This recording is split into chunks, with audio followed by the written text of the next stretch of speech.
ازيكم يا جماعه؟ عاملين ايه؟ كل سنه وانتم طيبين وعيد سعيد عليكم يا رب. انا هعمل النهارده، طبعا انا هجري لكم الفيديو علشان بس ما يطولش زي ما احنا متفقين. انا هعمل النهارده بيض بالبلوبيف. رحت جبت بلوبيف من السوبر ماركت، لقيت الراجل بيقول لي في علبه ب35 وعلبه ب70. انا جبت ام 35، هوريكم شكلها دلوقتي.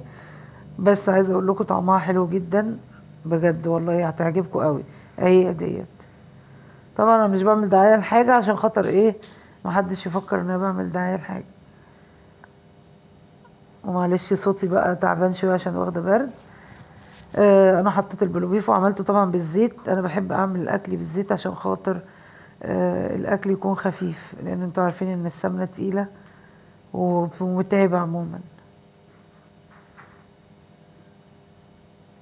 انا بحاول اشوحها، بقطعها بالمعلقه كده بحرف المعلقه عشان ما تبقاش كتل.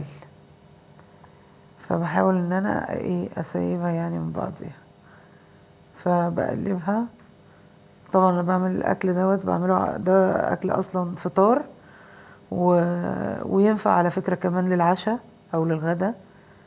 بتحمري بقى جنبه بطاطس، تعملي جنبه اي حاجة تانية انت حباها.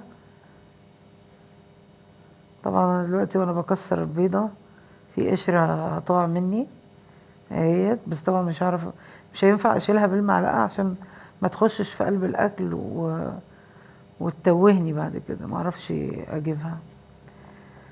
كسرت عليها بيضتين وهحط عليه شوية ملح وابتدي اقلب بقى. دي طبعا اكلة سهلة اي حد يعملها، سهلة جدا ما فيهاش صعوبة ولا حاجة خالص. بس دي فكرة من الافكار لما بتيجي تقعدي تقولي يا ترى هاكل ايه النهاردة، انا عايزة نعمل اكلة، نعمل ايه النهاردة؟ فانا بنزل الاكل كافكار مش اكتر، لكن انا عارفة ان انتوا كلكم شاطرين وبتعرفوا تعملوا الحاجات دي.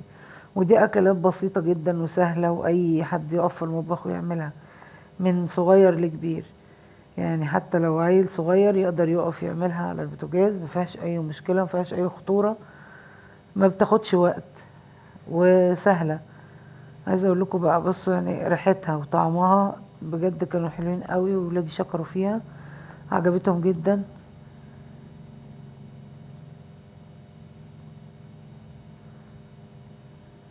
انا بحاول اقلبه على قد ما اقدر عشان انشفه. انت بقى على حسب راحتك، انت بتحبيه بتبقى يبقى ناشف تمام، ما بتحبيه يكون البيض والبيف بتحبيهم يكونوا طراي براحتك. ده على حسب تذوقك انت للاكل، وعلى حسب انت الاكل اللي انت بتعمليه. يا رب يكون عجبكم الفيديو. وما تنسوش يا جماعة لايك وشير واشتراك في القناة وتفعيل الجرس عشان يوصلكوا كل جديد. شكرا، باي باي.